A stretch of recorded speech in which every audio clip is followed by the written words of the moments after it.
Good evening. As some of you are aware, part of my meanderings have been in the world of cryptozoology, and I must admit that I really haven't been doing a lot of that lately. To give you an idea of where I come from on these matters, I would like to recommend my past videos on the Crawfordsville Sky Monster and the Flatwoods Monster, with links below if you are so interested. But today, I would like to focus on the Gigantopithecus americanus, also known as Bigfoot, that also goes by at least 100 different names in nearly as many countries. It has taken me over a year to finally decide to address this issue because, frankly, I'm torn. The logical fallacies associated with Bigfoot are made by both sides of the existence argument, and the real truth is that not only is it reasonable to believe it's nothing but a myth or a case of misidentification, it's also reasonable to believe Bigfoot could actually exist. Now, there are many cases, for example, where someone will confess to making fake tracks, and the logical fallacy that some make is that this proves all tracks are fake. And maybe they are, but to use the alleged confession of a few people as evidence that every track is fake hampers serious study, in my opinion. Truth is, if you're really wanting the truth in this, then you're going to need to stick to the available evidence.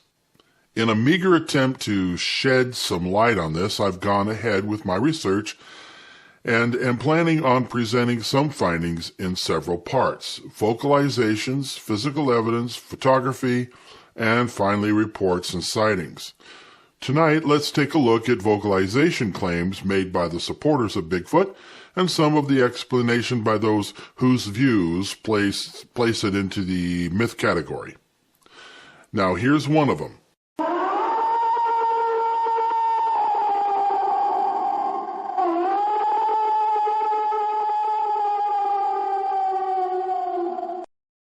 I'll play it again in a moment. This sound was actually made in a recording studio about 1969, and the vocalization was done by a human performer. The tape speed was then slowed down, and some reverb was added to give the illusion of distance. It was created to emulate the loud howl that one British Columbia couple heard on their property back then, and was later confirmed by the couple as close to what they had heard. A coincidence is that I had played this for a co-worker of mine who reported hearing some strange screams while he and his family were on a camping trip to eastern Washington, and upon hearing this recording told me it gave him goosebumps because it was almost exactly what they had heard. Here it is again.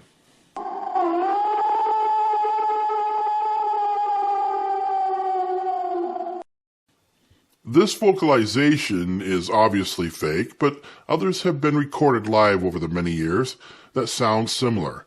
Again, the thing that sets these sounds off is the human-like quality they have. Here is one recorded back in 1994 in Ohio. This howl was the first recording ever obtained of a long, moaning howl vocalization.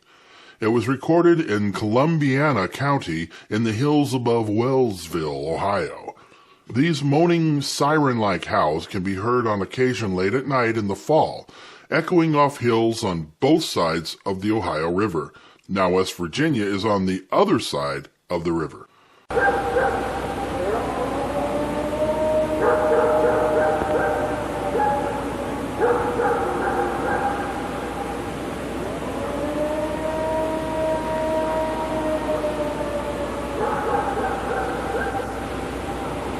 Unfortunately, I can only find the one source for the story and have yet to identify or validate the story anywhere else.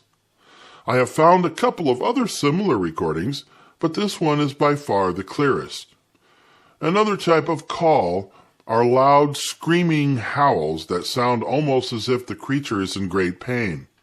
In 1973 in Puyallup, Washington, a local man named Marlon Ayers recorded what had become known to the town as the Puyallup Screamer. The recording was made outside his home, and the sounds were coming from the direction of the large gravel pit nearly a full mile from his home in town.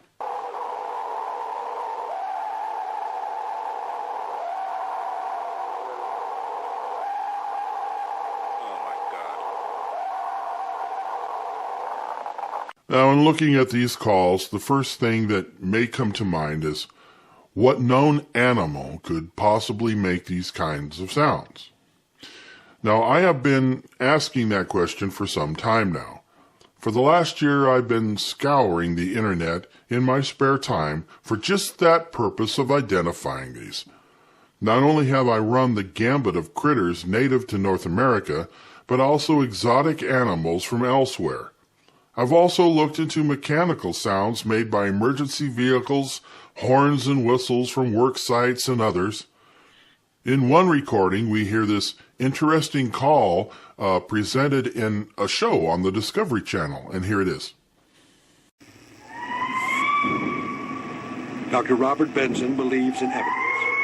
The Texas A&M Corpus Christi physics professor and director of the university's Center for Bioacoustics does not yet believe in Sasquatches, but he is open-minded, and he's interested in examining one of the many alleged North American ape recordings that exist.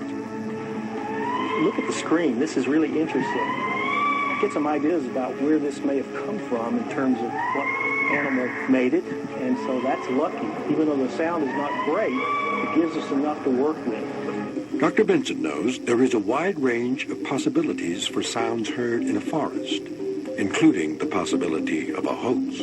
Benson knows this last possibility is relatively unlikely, considering the number of potential natural causes. Okay, start it.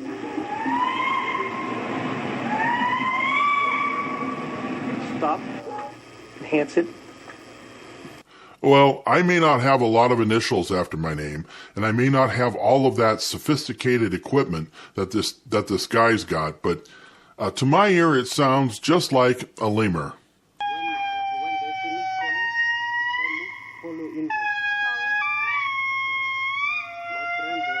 So the question here is where this recording came from. Did it really come from some camping trip in the U.S., or was it recorded off the internet and sent in to these people as a joke? I'm just asking. It may not be a lemur. It does have a primate kind of a sound to it. In 2005, a couple living near Harrison, British Columbia, recorded some strange calls in the early morning hours outside their home that they had never heard before. Now here it is along with their small dog barking from inside the house between calls.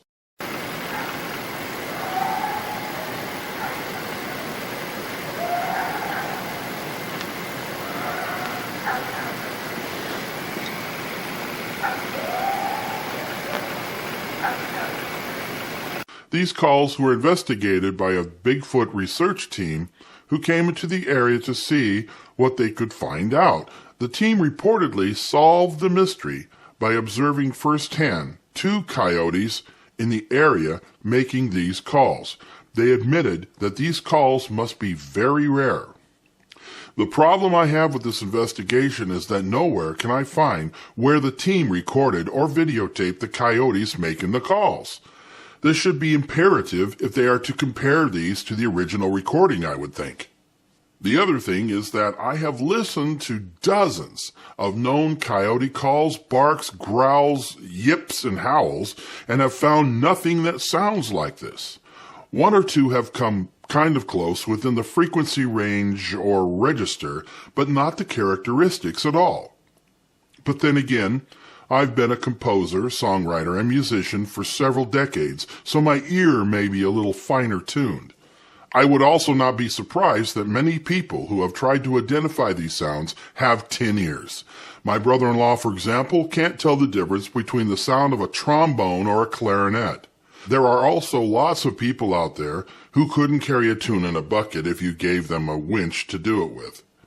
In my opinion, the calls have a marked pronunciation and character to them that sound primate. There are also many of those who spend a great deal of time in the woods that simply don't recognize these calls, except maybe to assume they're coyotes. I will now restate that out of all of the coyote vocalizations that I've ever heard, there isn't one that didn't sound canine to my ears. Yet there are calls attributed to coyotes that do not sound canine at all. This next clip is another example of this. Filmed October 22, 2007, in the Sequoia National Park, these backpackers didn't know what to make of these distant yells. While listening to them, ask yourself if they sound canine or more primate in nature.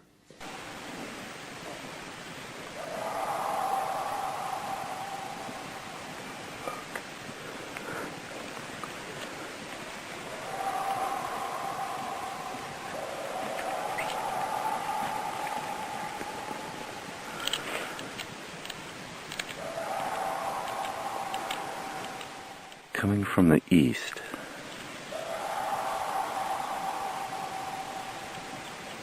I want to let you all know that I'm skeptic by nature, as anyone who has watched my videos can attest to. All of these sounds could have been misidentification or created or recorded as deliberate fakery. Some guy off in the woods with a loudspeaker, for example, or an injured animal screeching in pain. And that's something that each of us need to deal with on our own. And if we should decide to be hopeful about the existence of a Sasquatch, so be it. It's not like we're talking about a flying spaghetti monster or a crocoduck. What is being suggested by many wildlife biologists is that apes do in fact exist, that giant apes are still being discovered, like the 6-foot-tall, 300-pound chimpanzee called the billy ape that was recently discovered, and that many areas such as the Pacific Northwest provide a suitable habitat for such a creature. An interesting note to all of this, and the reason for my delay in making these videos, is mainly because of my apprehension. Do you recall the studio reproduction at the beginning of this video? Well, it was the spring of 1972, our high school spring break period, and my buddy Frank and I were on a bicycle trip from Portland to the Oregon coast, taking the Highway 30 route that ran along the Columbia River for the most part. It was early evening on the first day that we found ourselves climbing a fairly steady upgrade just before the highway took a turn westward, and it was about 1 mile south of the Bradley Wayside entrance to the state campground. And that's when we heard what you just heard. It was nearly identical to this fake studio recording. It was also very close, way too close for comfort. The call began, I think, just off the roadway down off the bluff into a large stand of alder trees to our right.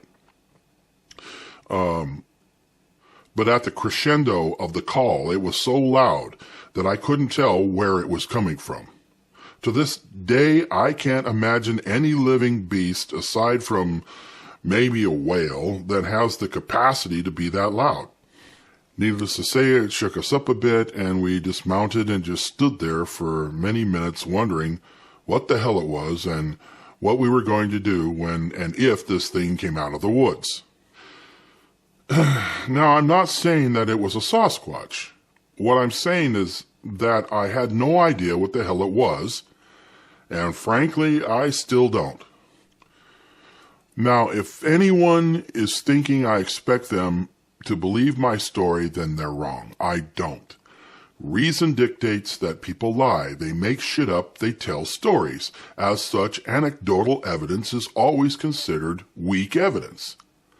I am asking a favor. If there are any of you out there who have recorded any suspicious calls in the woods that you can't identify, please make a private video and send it to me. I may be able to identify the calls based upon my research.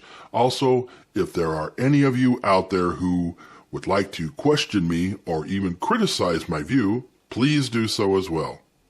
I encourage any and all input into this matter for the basis of finding the truth in the subject, because right now, I'm at a total loss.